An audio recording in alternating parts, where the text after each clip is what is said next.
Hi, today I will demonstrate how Vyom OS can sync your robot data to your cloud seamlessly through mobile networks, radio communication, or Wi-Fi. This is a Raspberry Pi module with Vyom OS loaded and configured.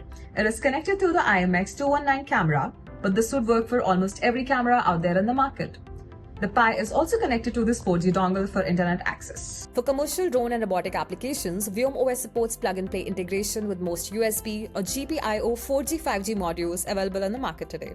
This is my browser screen showing my S3 storage bucket. It is empty right now. And this is my control and monitoring screen. So we go on devices, we find Raspberry Pi, and we connect it to the drone. Now, we can select a command to start the mission and proceed. Now, the minute I did that, you can immediately see the live stream from here on our screen. Let's switch back to our AWS console and see what's happening. We can switch to our AWS console and see that the data is now streaming into my S3 bucket. I'm switching off my 4G dongle for 2 minutes to simulate another scenario.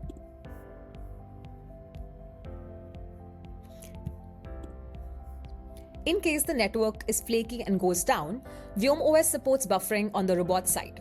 We also natively support chunked uploads for larger files, and we were able to get speeds up to 10 Mbps on 4G network and 50 Mbps on 5G network, even over flaky networks.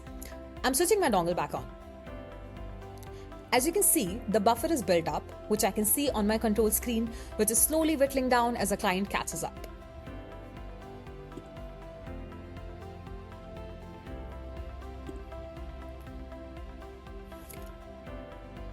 I'm now stopping my mission, and as you can see, the sync is now complete, almost in real time.